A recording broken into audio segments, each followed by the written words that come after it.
Interior, Lee's office, day. Lee stands by her desk, her head cocked so that she can look out the window as well as at the digital clock on the wall. The digital clock displays 9:15 a.m. Bob walks up and stands in the open doorway, which is opposite Lee's back. Bob has his sports coat slung over his shoulder. Lee senses Bob and sharply turns directly towards him. 9:15, Bob. Really? Jet lag. Besides, you're not giving me a particular time beyond as soon as you arrive. Perhaps it would be better if we both sat down. Lee points to an armless chair directly in front of her desk. She then gracefully slides into her executive chair.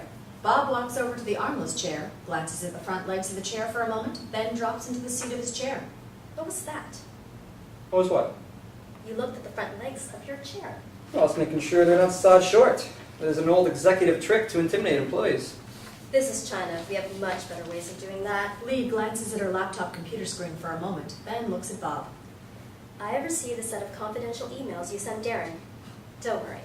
Darren sent them to me for reasons I'm about to explain. You appear to have a very unique view of our potential clients in the West. Well, if by unique you mean that I feel they're largely self-serving jackasses, unworthy of the people they are supposed to serve, then yes, I have a unique view of them. At one time or another, they have betrayed not only their own people, but also the innocent peoples of Asia, Africa, you name it.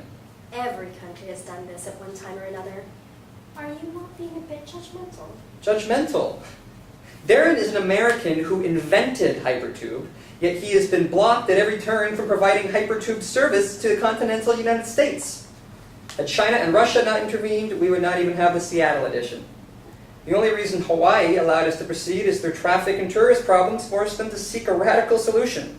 On the other hand, all of the BRICS nations have either constructed Hypertube systems or are in the process of doing so.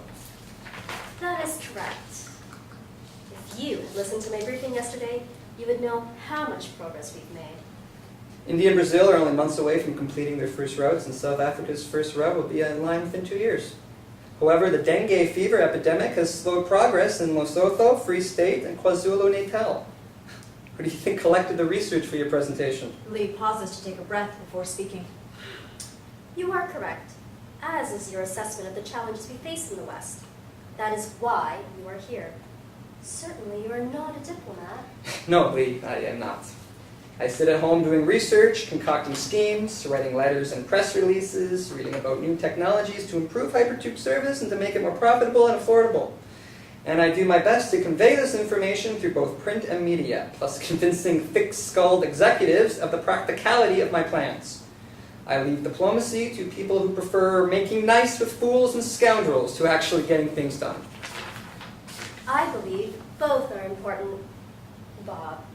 The most popular game in the US is poker. In Europe, especially Russia, it is chess. In China, however, the most popular game is Go. There are only a few hundred possible winning hands in poker, thousands of possible winning moves in chess, and a nearly infinite higher number of winning moves in Go. However, unlike poker and chess, where the purpose is to eliminate the other players, the purpose in Go is to coexist, but with the winner at a higher level of well-being. That is my intention, whether or not that is the intention of the People's Republic of China. Do you believe me? Only until you give me a reason not to, Lee. Lee rises from her executive chair, walks around her desk, and stops a foot in front and slightly to the left of Bob. Good. I'm glad we understand each other. Can you stay away from your home in Savannah for the next several months and travel with me to visit potential clients if we are successful? Don't you mean when? I say when to myself, but you seem to prefer candor. Yes, I believe I can tear myself away from Savannah that long. I will need some clothes. Use your Hypertube credit card. Just do not abuse it. I saw to it that you receive a clothing allowance. Darren told me about how you dress, and I see he was correct. For now, your taste in clothes is acceptable, as you will be spending most of your time here. However, before we leave for London, I will help you pick out appropriate attire. London? Yes, the Bank of England has arranged a meeting with representatives from the International Monetary Fund, the Bank of International Settlements, the Vatican Bank, and investors from the European Union. We are going to convince them to build a hypertube system connecting Western Europe with Eastern Europe. But first, you will examine every country on our client list and report your findings to me. I do have one question.